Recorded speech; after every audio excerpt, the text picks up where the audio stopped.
morning, July 22nd. It's a great day. Happy birthday to you. Yeah, that's right. Happy birthday to you. It is a great day. Birthday, dear Robert. Happy birthday to you. I am excited, man. It is a great day. It's a great day to have a birthday. It's a great 21 again. Yes, here we go. That's right. Hey, we got a great show in store for you today. We're going to have Jordan Davis-Hill, 24/7 Sports covers Georgia, batting leadoff. Jacques Doucet, speaking a little Cajun French down there in the land of the Rougarou in Baton Rouge, talking LSU. Yancy Porter, going to check in from Oxford, talking some Ole Miss and SEC. And Rodney Orr will try. His summer schedule is kind of crazy. We'll try to have Rodney. He said he'll do his best. But Brendan Martin, executive producer extraordinaire, and I will do our best in the next 60 minutes to deliver the best content. Take a picture with your phone of the QR code. We're live on Twitter, Facebook, YouTube. And Brendan, I was on Plank Show, KREF, this morning, right before the show till 7 minutes before airtime with Chris Plank talking SEC football. It's in the air. Let's get started with Jordan Davis-Hill. Jordan, I'm going to tell you, in Atlanta at SEC Media Days last week, you are a busy man. I mean, it reminded me of studying for finals. You don't take a break over there typing out content. What were your takeaways? First off, Kirby Smart would be a fun coach to play for. I imagine he works them extremely hard, but he has got a plan for every minute of his day, doesn't he? Oh, yeah. No, there was no shortage of stuff that he had planned. And, the biggest thing for Georgia, I'm really fascinated to see once we get into fall camp, just sort of the message and what, Kirby and the coaching staff have got these guys bought into. I was a little surprised at the end of the week that Georgia was projected to be in the SEC championship game. I figured they might wind up probably third, but they wind up second behind Texas. But I think that this is a group that's really hungry. I think this is a group that, especially when you look at offense and like Gunnar Stockton, some of those guys, that I think they kind of feel a little overlooked, that they feel like they're counted out a little bit with Gunnar taking over the offense. But no, I think media days, Kirby and that group saw it as a chance to spotlight the guys who were there, Gunnar Stockton, Dalen Everett, C.J. Allen, but to preview what's upcoming. And, it's another talented team. It's a team that, is going to be tested, but I think does not lack for talent. Well, and I got a chance like you did to talk to Gunnar Stockton, and he's very confident. People are saying, well, what happened in the Notre Dame game? Oh, that's him. Just like they're saying what happened in that one series against Georgia is what Austin Simmons is. We know what that really is. It's just one picture of their life. The receiver room, talk about the improvements there. It sounds like they're being accepted well, and I think Kirby's happier this year. 100%. And that's a reason that I kind of feel like people should pay attention to this offense is what they've done at wide receiver. Getting Zachariah Branch from USC, I think he's going to lead Georgia in receiving. He was my one guy as we went through preseason All-SEC and doing the voting. I had him third as a receivers, and I'm sure most people didn't, and he didn't wind up, getting that honor. He was honored as I think an all-purpose player. But, getting him, Noah Thomas from Texas A&M, and then you consider some of the guys coming back, Colby Young, Dylan Bell, some of the guys that I think could play bigger roles this year. Looking at London Humphreys, who they got from Vanderbilt before last season, and then Sakovi White, a big-time slot receiver that will probably be next up behind Zachariah Branch there at slot. So to me, when you look at the potential of this offense, and if you want to be optimistic, I say just look at the receiver room. They completely flipped it. We haven't even mentioned the 5 high school guys they got, so they've got some really talented guys. Probably Talon Taylor and C.J. Wiley, the most likely among them to play pretty early on. So it's a really talented room, and I give kudos to Kirby, to James Coley, the receivers coach. That receiver room was probably the most disappointing part of Georgia's team last year, and they made it a big focus to go improve it, and I think they did with not only what they got out of the portal, but also how they attacked on the high school front. Yeah, and One thing about Georgia, we always know is the defense is going to be really, really good. And now you're hearing they're not as deep. I mean, you can look at the depth chart. See, they're not as deep, but there's talent there. Talk about what you expect out of Georgia on the front seven this year, because with that being, that's why I've got Georgia 1. I got Georgia, Texas, Alabama, Florida, and A&M and Oklahoma as my top 6. That's right now. A lot can change between game time. And a lot will change by the time we get to the games. I mean, I think this defense will be really good. Now, for it to be elite, they need an interior defensive lineman to really stand out and to really step up. And if that's going to happen, I think it's Christian Miller, a guy that's been around for a while. I think he's a redshirt junior now. A guy that needed shoulder surgery after last season, but he said, look, I'm going to play in the Sugar Bowl and then get it repaired after that. Wound up having five tackles with a bad shoulder. So I think that tells you, how tough he is and his potential. But no, I really like this defensive front. I think they addressed a really big issue in the portal by going and getting Elo Mendoza, guy from Army that played really well there. That I saw Cole Kublik last week. He thinks he could be SEC Defensive Player of the Year. Now I don't know if I'm quite that bullish, but I do think he'll come in and be a really good edge defender, set the edge for Georgia, because that was coming out of spring. The big question was if they were going to go after somebody in the portal, because if it wasn't him, it was going to be Quintavious Johnson, who was going to be a true sophomore. And you talk about the experience they had lost at that position this offseason, which has Chambliss graduating with Jalen Walker moving on to the NFL. They did not have a lot of proven guys. And then we learned last week that Quintavious had hurt his ankle in the spring game. He wound up having that cleaned up. So that probably only intensified the need to go get an outside linebacker. They probably would have done it even if he hadn't gotten hurt. But I think that kind of made the point. All right, we need some more experience. We're short on guys, but because behind Quintavious Johnson's 3 true freshmen. So getting Elo, I think that will be huge. And I think he's going to be a guy that makes a lot of plays for Georgia this year. Last year, Georgia was 5th in scoring in the SEC offense. 13th or 14th in rushing? 15th in rushing. 15th in rushing. Defense can win championships. That's all I got to say. Yeah, I mean, you look at I always go back to 2021 and the fact that the offense was hit or miss, but the defense was just so elite. And then 22, they put it together on offense and just were fantastic. But that's the thing, too, when you go back to last season, I think if you asked an average Georgia fan, they would say that last season was disappointing.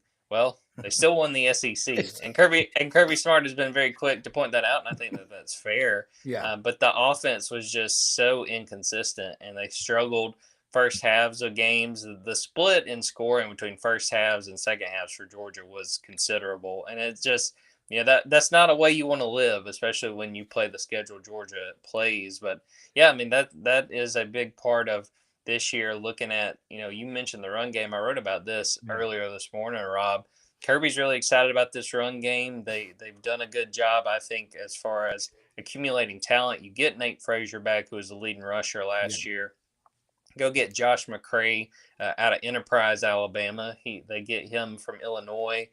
He's kind of going to be the power back behind Nate Frazier, but got other guys, Roderick Robinson, one of the guys to watch during fall camp, guy that has shown a lot of potential, just cannot stay healthy at Georgia. Only played in 2 games last season and missed spring after hurting his ankle in the lead up to the Sugar Bowl. So those guys, Cass Jones, who played a lot on third down last year, Bo Walker, who we've mentioned a few times, really just for his name alone, but he's really, really good too. They are very deep at running back this year, and you know what that's like in the SEC. Yeah.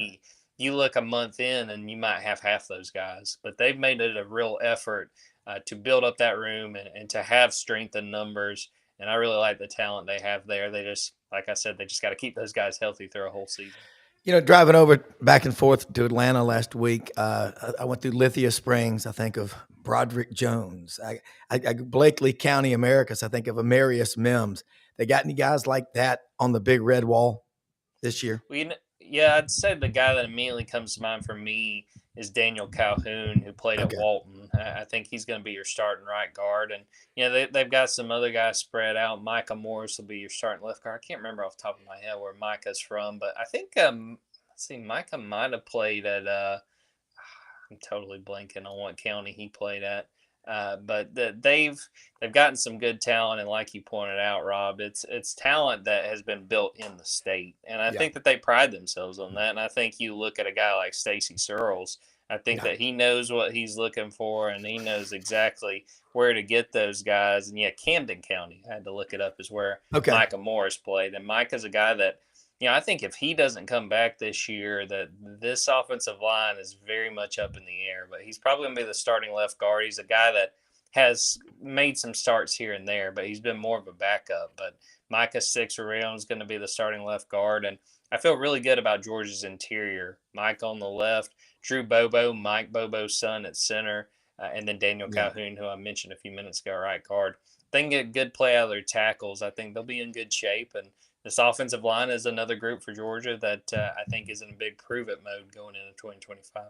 Yeah, and with a good offensive line, any young quarterback or new quarterback he's now QB1, Gunnar Stockton, he doesn't lack confidence, and he's got the kind of personality that you want as a quarterback. Tell people, you got someone that just has not seen him play, and they've not been, jaded by an opinion of others. Give me his strengths and weaknesses in, Cliff Note version. Yeah, I'd say strengths is he's got a big arm and he's not afraid to use it. I thought in the Notre Dame game, the Sugar Bowl, you saw that he was willing to throw downfield. Mm-hmm. I think my biggest question mark would he can move a little bit. I'd say he's not quite the runner that I think a lot of us had in mind when he took over in that Texas game. He can run here and there, but I don't see Georgia designing a whole lot of runs for Gunnar, but he can move if need be. My biggest question is just the consistency with the medium passes. I mean, not having to throw it downfield, how he handles the 8-10 yard passes, 15-yard passes. Can he be consistent with that? And that's something that I don't think we're going to learn really probably until October. I mean, we'll get a glimpse of it when they go to Tennessee in week 3, but you open the season with Marshall and Austin Peay.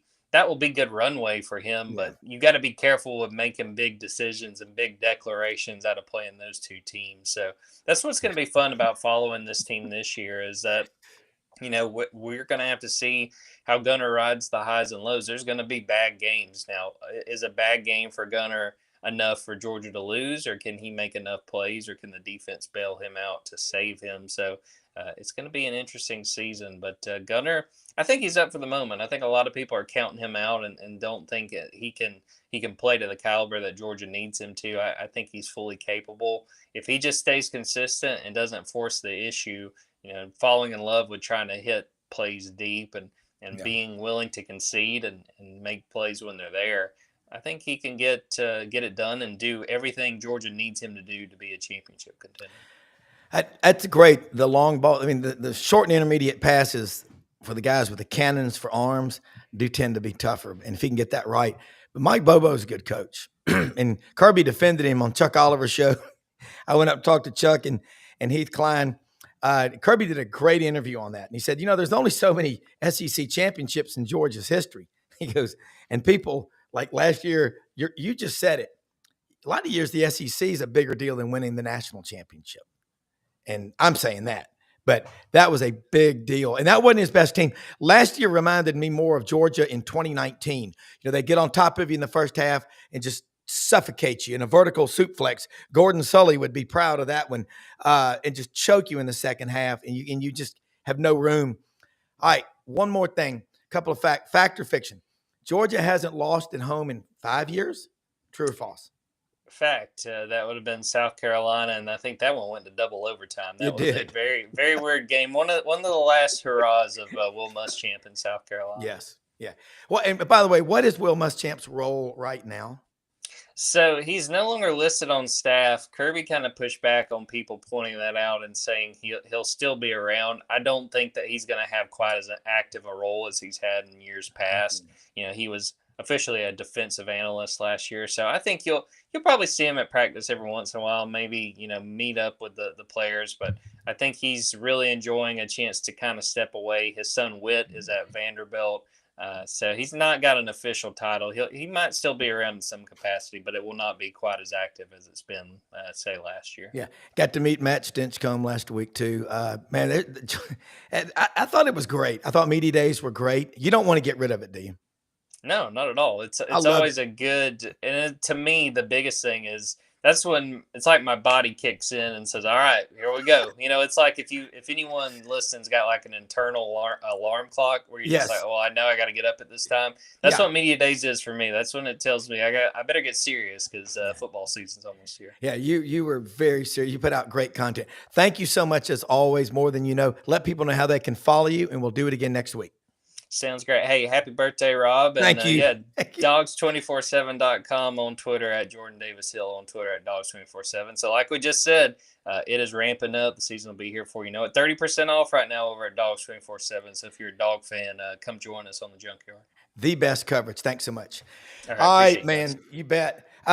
Brendan, watching Jordan Davis Hill there and Jacques Doucet.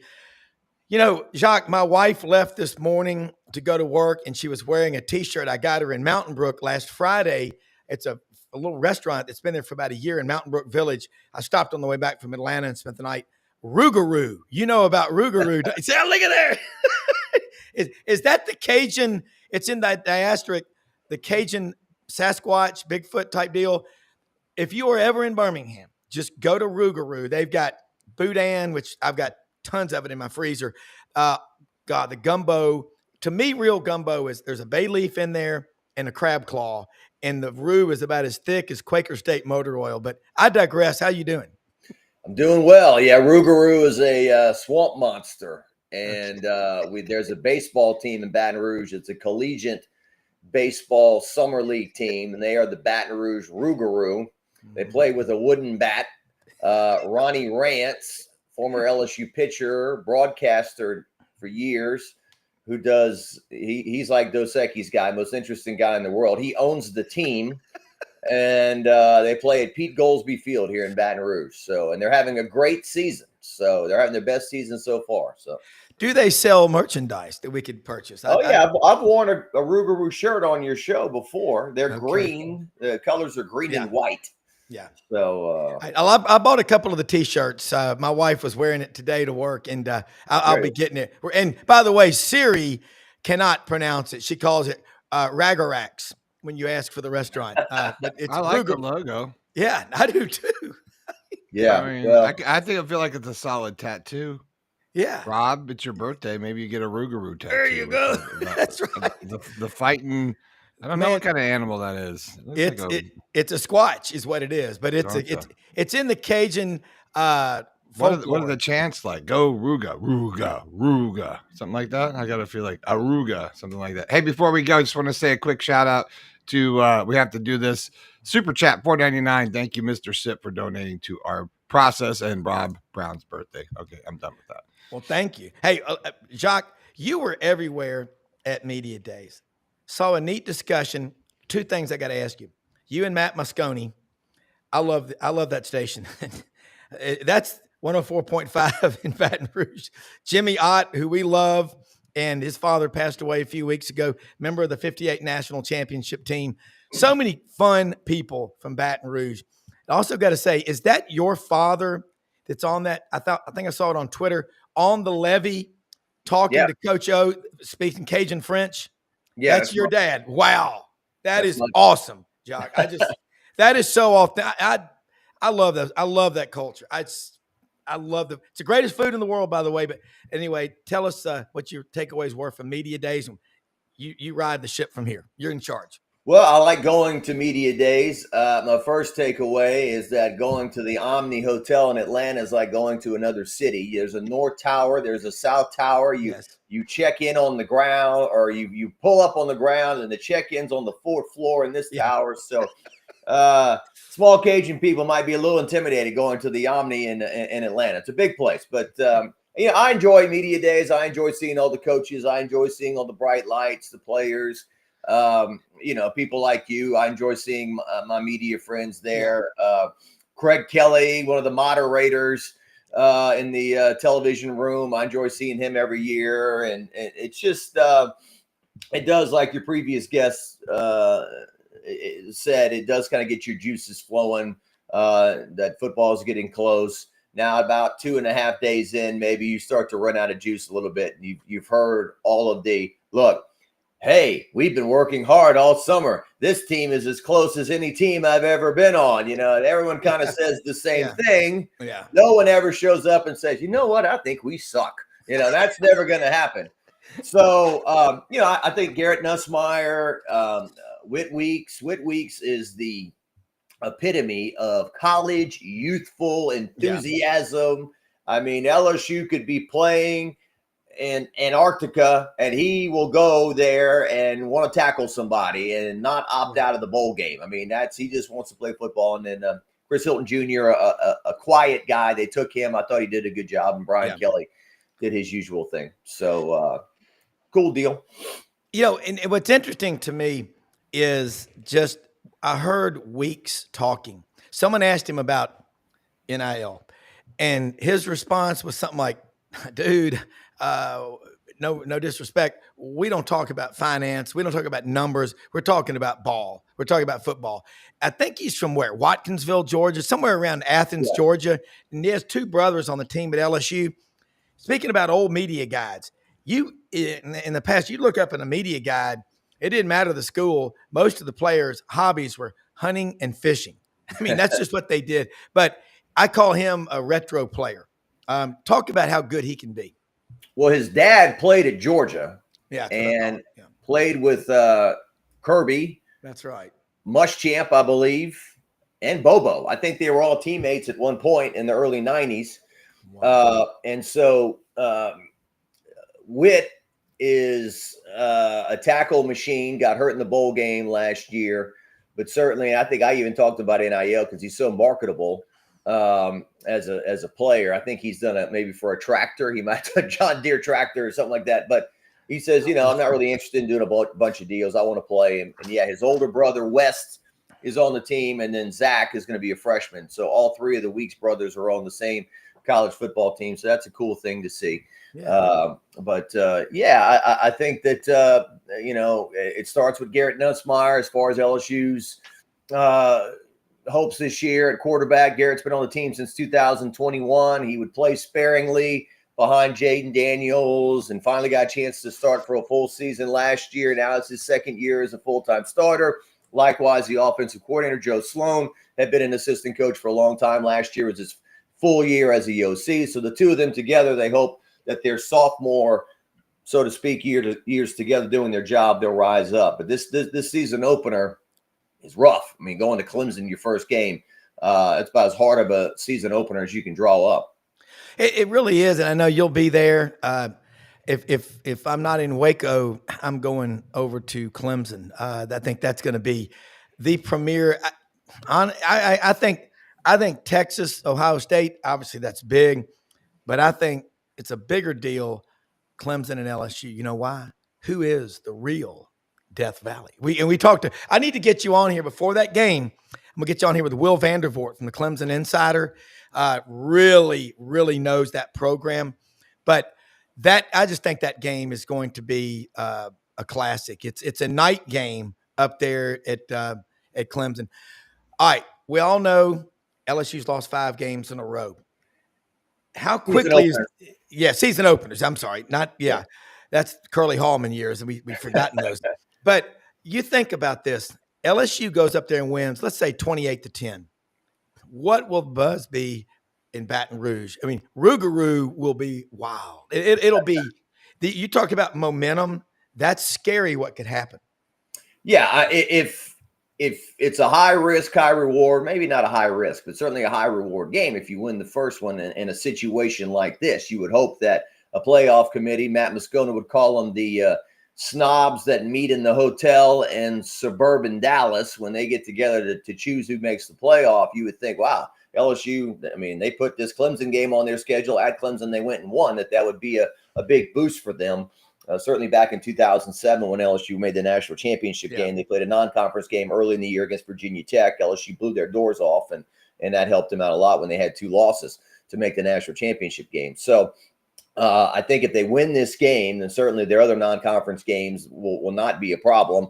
And then you could maybe lose a couple in the SEC and then still make the playoffs. So I think a lot of LSU fans have season opening fatigue. I think I've told you in the past, a lot of them have made the trips to the Rose Bowl for UCLA in 2021, Orlando in 2023, Las Vegas in 2024, and seen LSU lose them all.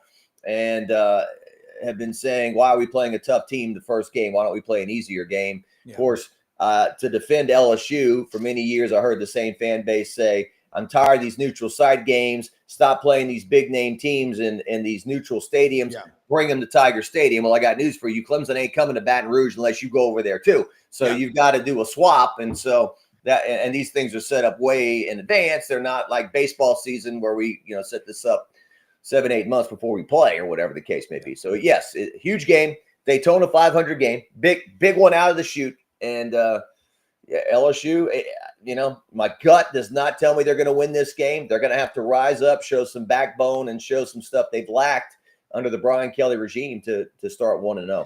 See, LSU got better. They had a great offseason with the NIL or with transfer portal. Felt like they got better.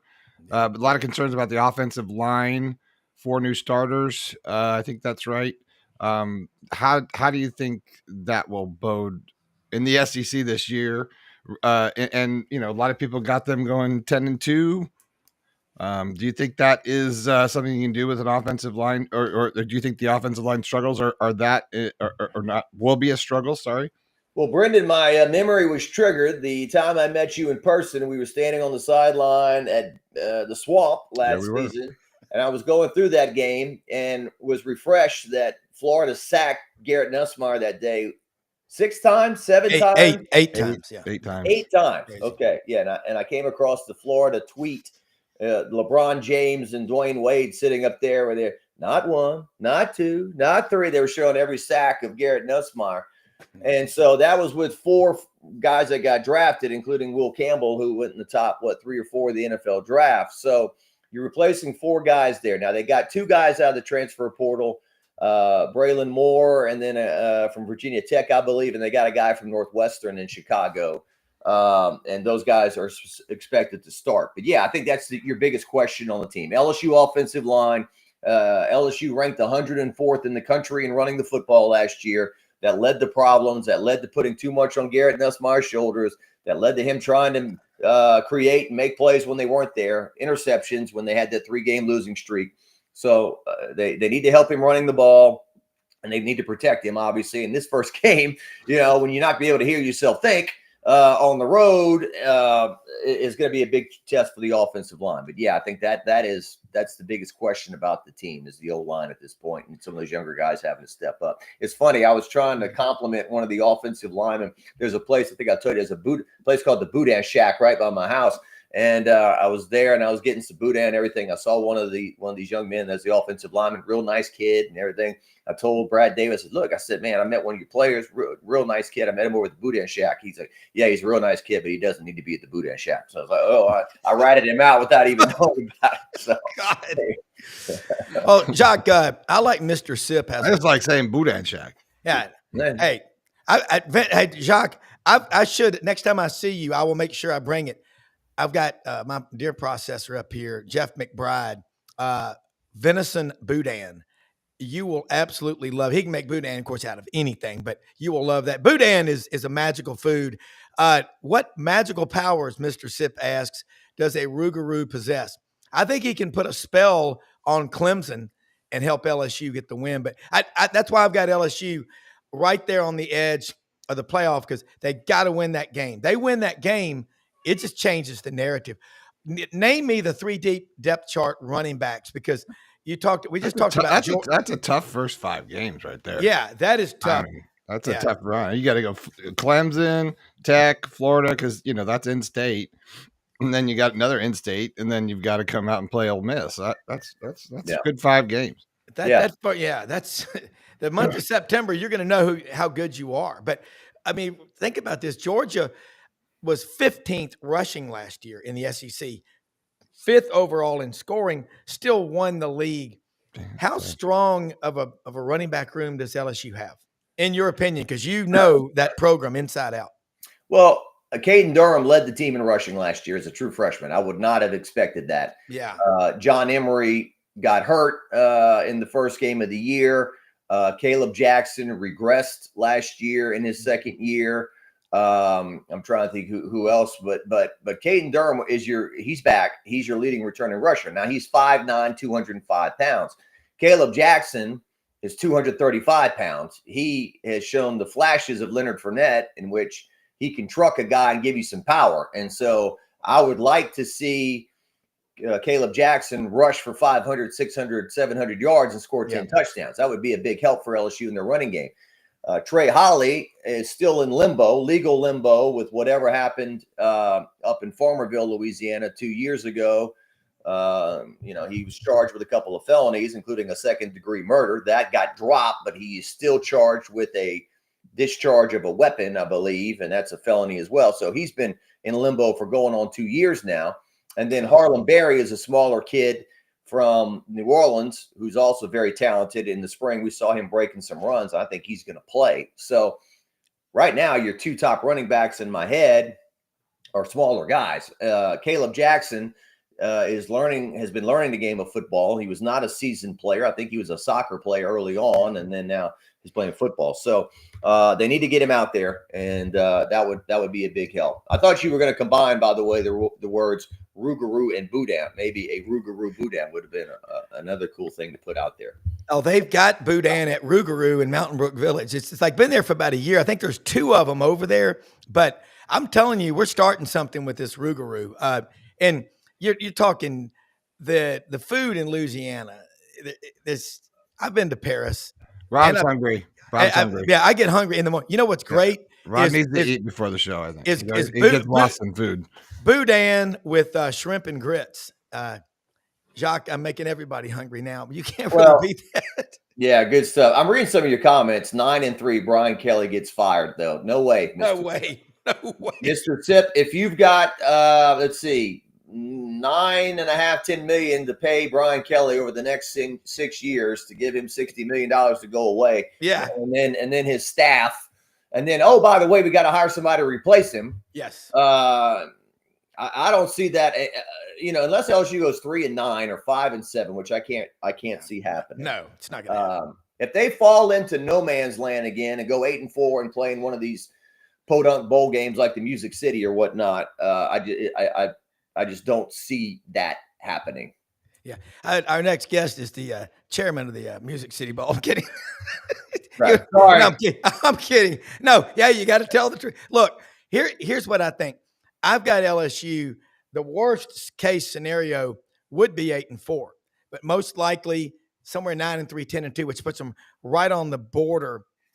So winning the Clemson game nationally will get a lot of momentum behind them.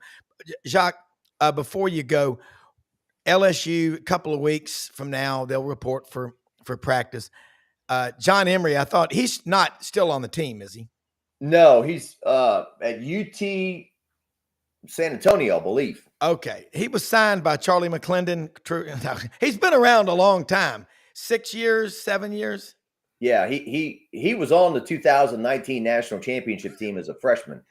And I remember when he joined the team that year, people were saying, this guy's going to start. He's going to take over Clyde Edwards-Helaire. Well, that's not the way that went for sure.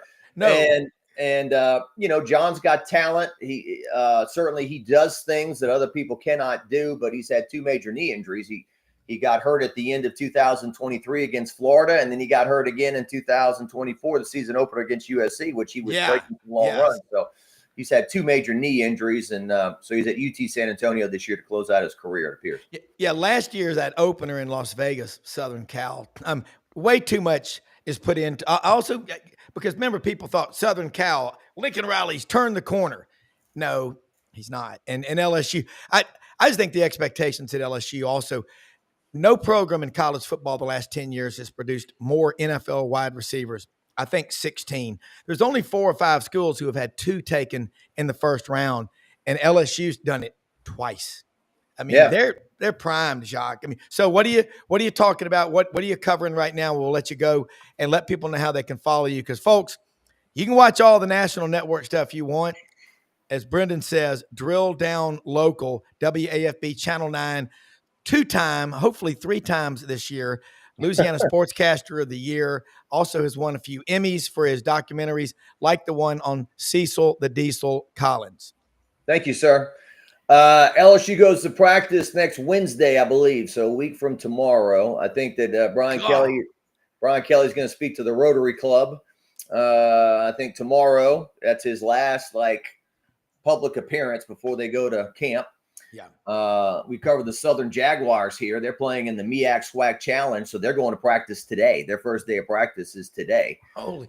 So we got some teams starting practice here August 22nd or July 22nd. Yeah. The New Orleans Saints, they go to training camp. They start practice Wednesday, tomorrow. So the train is here we go. It's coming down the track. And so our high school football show debuts August 30th. We had a meeting yesterday talking about that, and we're out trying to cover our local high school football teams, preview all of them. So there's a lot going on. WAFB.com.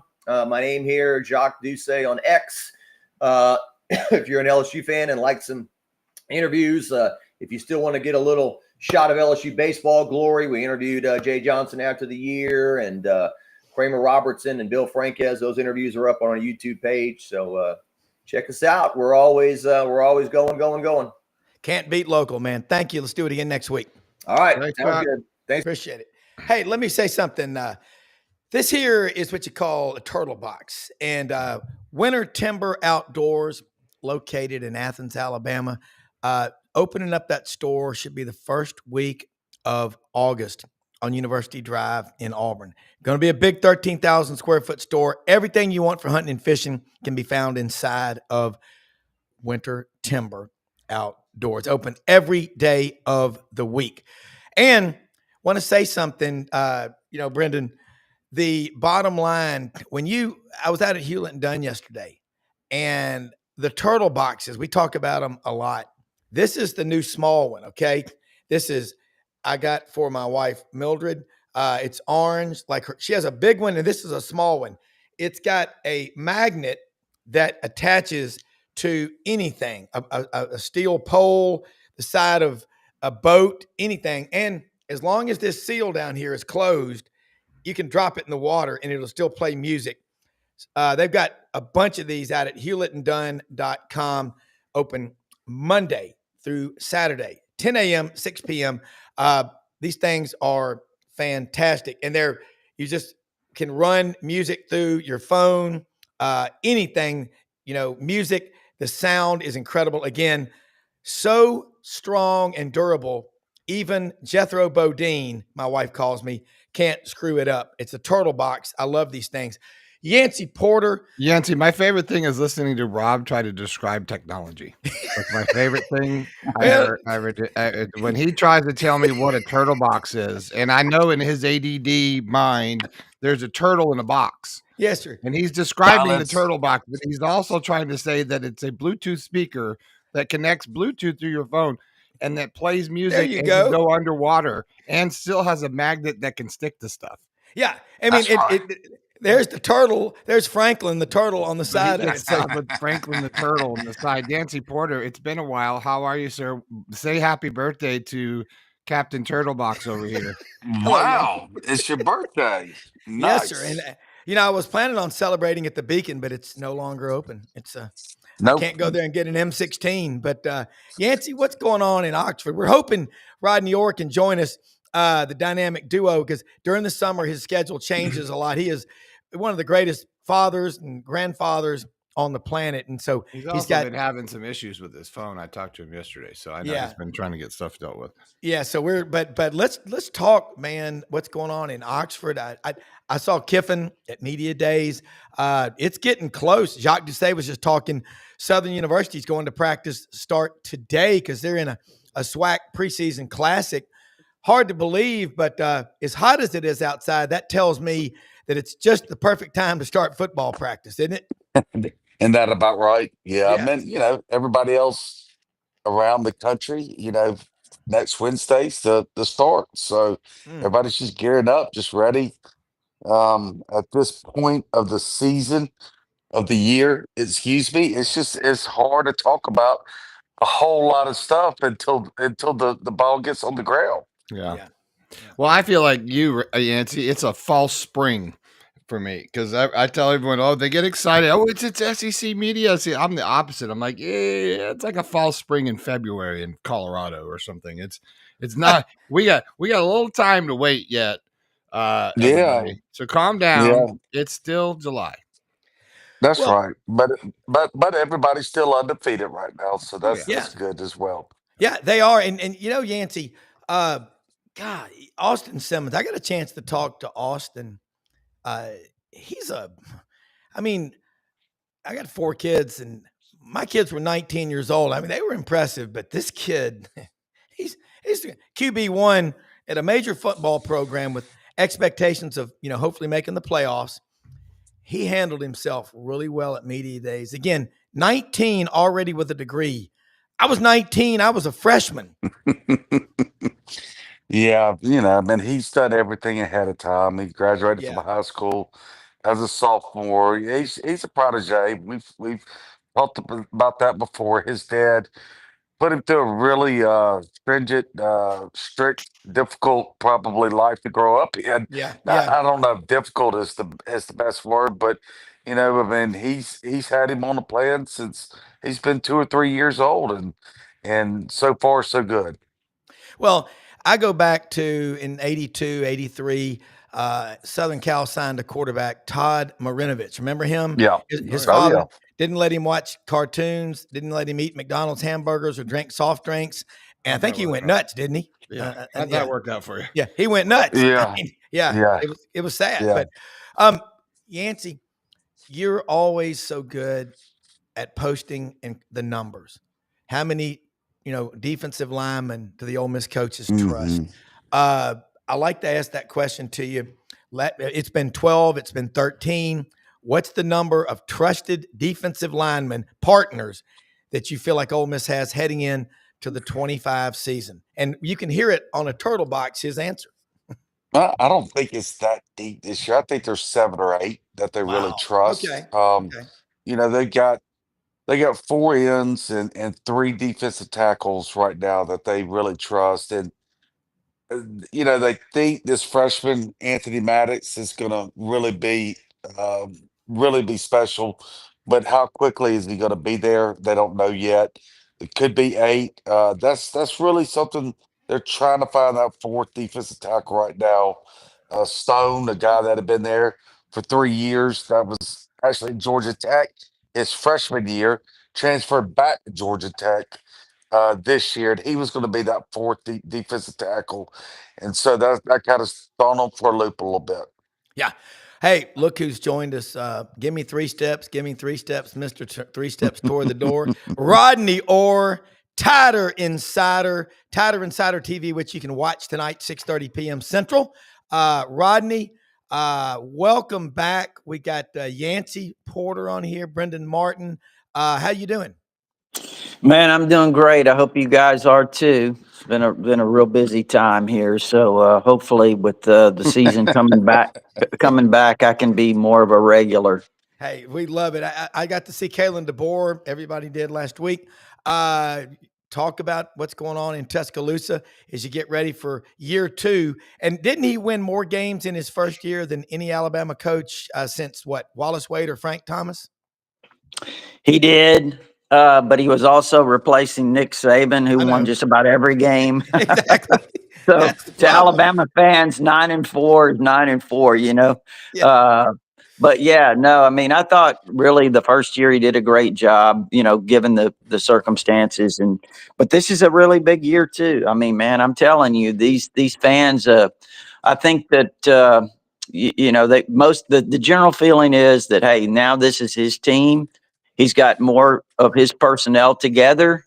And to be honest with you guys, I think you know how it works. There's not going to be a lot of patience. No. Well, I witnessed a solar eclipse when I was in Atlanta. I was outside, and Caden Proctor walked between the sun and me.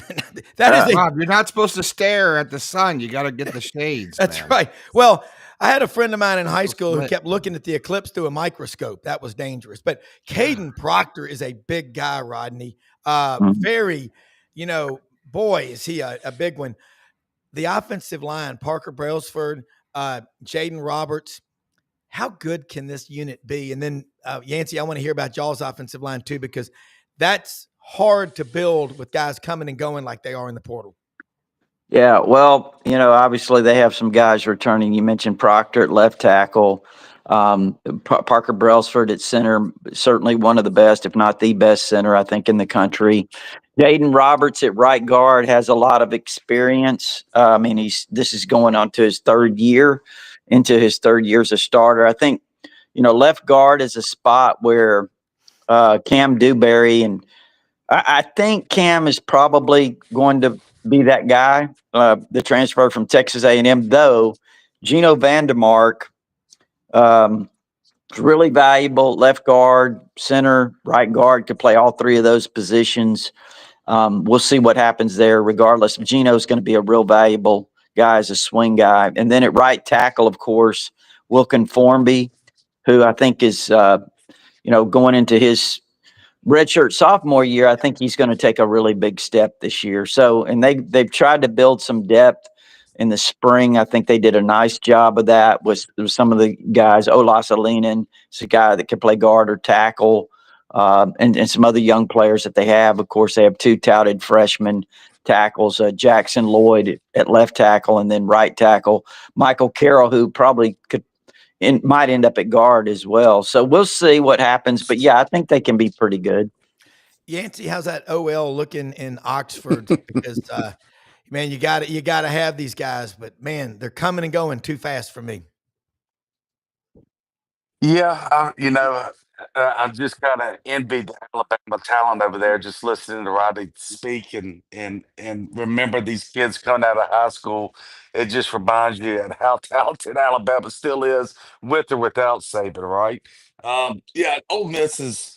That was an issue last year. That was the run game, right? That was what held them out of the playoffs. Yeah. And likely winning it all. They were as good as anybody else everywhere else on the field, but the run game, and which is the first 3 years under Kiffin, they led the SEC in rushing, top three nationally in rushing. So that's always been a staple of his, and they got to get back to that. And that's especially with the new quarterback coming in. So that offensive line is going to play a key. They've returned their two tackles, and then everybody on the inside are going to be new guys. So, like everywhere else on the field, Ole Miss has got a lot of turnover. They like where they stand right now. The interesting battle right now is between a guy that transferred in from Charlotte, out of all places, PJ Wilkins, and Townsend, a transfer from UAB at that left guard spot. Everywhere else, Bryson Sanders there at center, and then Cortez there at right guard that came in from Arkansas, that actually played tackle for Arkansas the last couple of years there, but he's really more natural fit there at guard. So they think their offensive line is going to be improved. They think their running back room is going to be dramatically improved. But we'll see. Rodney, looking at Alabama preseason, I don't think any Alabama players were voted on in the preseason poll by the SEC media from media days. But then again, I don't think very many people fill that thing out. Most people are trying to get out. I believe there was one. I thought there was. I literally saw that there was one vote. I think. Yeah, and that's but still, if you've been to media days, I could go for a week. I can't get enough. Have you ever filled that thing out? It's a joke. Yeah, that's my point. It's not a lot of stock in it. So, Rodney, talk about the defensive talent that's back for Alabama, because they've got 17 5-stars on that roster. Yeah, well, I think secondary wise, the depth and the athleticism and the length that they have rivals what Saban had. I mean, now I'm not saying they're going to be that good. Yeah. I'm just saying, when you look at Damani Jackson, it's a guy Saban recruited. Xavier Brown, it's a guy Saban recruited. Keon Sabb's an outstanding safety. Bray Hubbard, handpicked by Saban at his camp. Those guys are extremely talented. Zay Mincy's a backup safety who's nearly 6'4", well, 6'3" for sure. He's a talented guy.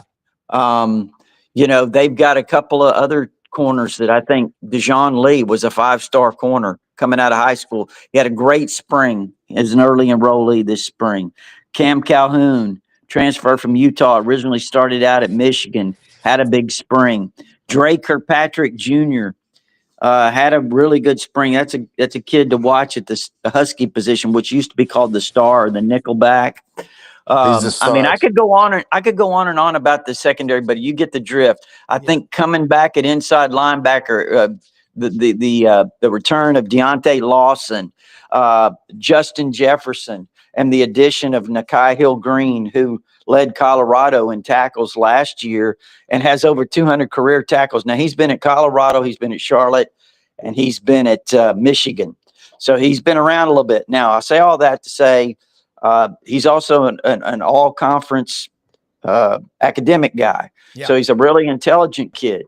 Then you look on the, really a couple things here. Defensive front, how do they develop? They've got some good players, really good players. I think the first three are, obviously with Keenan, James Smith, and LT Overton, they're really good. How do the younger players behind them develop? And then the pass rush. They got Overton had the opportunities last year. He seemed to miss the guy when he got there, but hopefully he's better this year. But they've got to develop a real pass rush, I think. And again, they got to be developed up front. We'll see how that goes. Yeah, and Yancy, you think about guys coming and going on the offensive line versus defensive line. It's tougher to develop a culture on the offensive line for sure. Yancy, let's talk real quick about the running back room at Ole Miss. We know last year, you had a stud running back, Ulysses Bentley IV, who did not play until the LSU game, and he busted up a 50-yarder up the gut. Got any back so we don't know about, and you know who they are? Yeah, I think Kewan Lacey. He's a freshman transfer from Missouri. I think he's going to be kind of the lead guy. Damian Taylor, he came in from Troy. He's about 220 pounds. He's really turning some heads as he transferred over. Logan Diggs, that came over from LSU, that had knee surgery when he reported. He's back and he's running full go. And then true freshman Shaquille Mills Knight. He's about 6'2", 225. He's a bull. He's a load. They feel like he is a stud. They feel like the running back room is as deep and talented as they've had since they've been here at Ole Miss. And that's saying a lot because they've had a lot of really good running back rooms. It's just, can those big uglies in front block for them? That's the big question. We'll see. Yeah. And last night I was talking to Coach Max Howell, and he watches this show every day. He's watching right now. Hello, Coach. Hearing you all.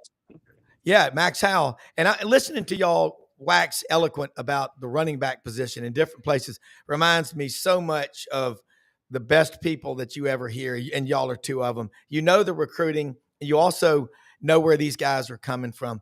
Rodney, before we go and you let people know how to follow you, you've got a great book, Bigger Than Bama, okay? The swarm defense and all like that. Just closing comments. Do you like that swarm defense? Because I think the standard for you is either 79 or 92. EJ Jr. and that defense with Jeremiah Castile in 79 out of Phoenix City Central, or 92 with, Chad Key. You had so many studs. James Gregory out of St. Louis, Chris Conley out of Germantown High School up here. Really, that's Memphis. I'm sorry, Germantown, but without Memphis, you wouldn't exist. But I digress. I'm kidding. No, but what do you think about the defense for Bama?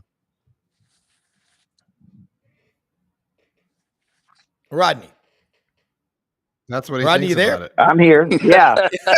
That was his answer, Rob. I was talking. I guess I hit my mic or something. But Sorry, No. but I was just saying about Germantown, Chris Donnelly, Donnelly. 'cause I used to go to the Touchdown Club with his dad, and it was just fun. And Blair Canale, a bunch of people from Memphis and Germantown. We kid around because that's a big rivalry, but pretty cool story. No, I would say this. We'll find out about that swarm defense. I mean, I think that there seems to be a lot of optimism, a lot of buzz coming out of the building about they think they're going to be really good. And again, I think pass rush, I tell you some young guys to watch. Jordan Renaud, is a potential pass rusher. He's a backup defensive end. Keon Keeley, does he make that big step? I feel really good about the potential of the defense, but I do think a couple of things. Number one, they got to be better in some of these games about stopping the run. I mean, they gave up 58 yards passing to Jackson Arnold last year, but they gave up 257 yards rushing. And I think Jackson Arnold had over 100 yards of that.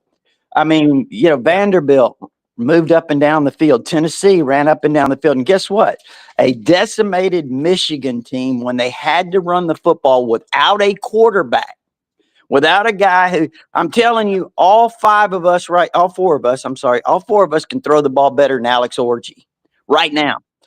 And they ran the ball up and down the field there at the end, or in a crucial situation. So Alabama has to be better against the run, I think. And they also can't give up big plays in the secondary. Yeah, great breakdown. Yancy, Rebel Yell Hotline, Monday nights, 6 p.m., Sports 56 WHBQ in Memphis, all over Super Talk, Mississippi. Guys, it's awesome having both of y'all back on here together at the same time because you know football. Both of y'all right now, are your fan bases, both of you, just in 10 seconds or less, are your fan bases fired up for this season in spite of all the distractions? Because I think we get closer to kickoff, all that stuff goes out the window. Yes, that's 10 seconds or less. Yes. Yancy. Yeah, of course they are. So, yeah. See, I'm just trying to prove my point that the heat and the 15-degree heat indexes, it's nothing says college football season. It's just around the corner, more than that. So anyway, guys, both of you, Tider Insider, it's only $48 a year. Rodney Orr, Yancy Porter, both of you, two of the best. And thank you so much. Having y'all back together is awesome. We'll do it again next week. Okay, guys. Thanks. Everybody have a blessed day. Thank you. Rodney, I'll talk to you soon. We'll call you. All okay, right. buddy. Okay, Did buddy. this almost be Yancy Porter? Yeah. I swear to God, that was almost Charlie's from Charlie's Angels. That's right. Hey, dude, that was almost Yancy Porter. We've got a sighting. I'm gonna rewind to get a frame. Yancy's a cool guy, man. Good looking guy. He loves to go to the Tallahatchie Grill there down below Hinton in Oxford. Look, hey guys, get out there to Landers right now. They've got those Robin Egg Blue Broncos you can order. Women love them. The retro with the white walls on the tires, retro Ford, the 25 Expeditions, and the service department will make it easy. Never fun to get a car worked on.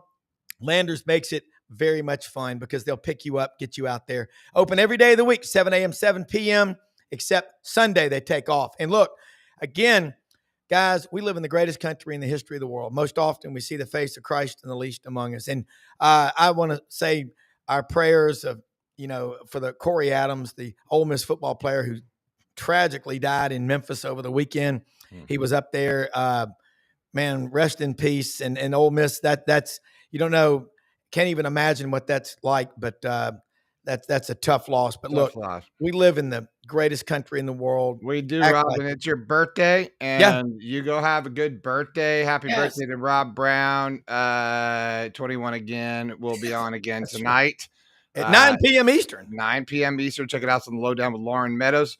We'll be talking all sorts of things, Florida Gators and SEC and beyond. And check out the rest of the shows during the week. What's happening. We'll be back tomorrow morning with more guests. And we got a busy channel. And look, get your turtle box at hewlettandunn.com. We'll see you. Good night, John Boy, until we meet again later today. Stay cool, honey. Stay cool.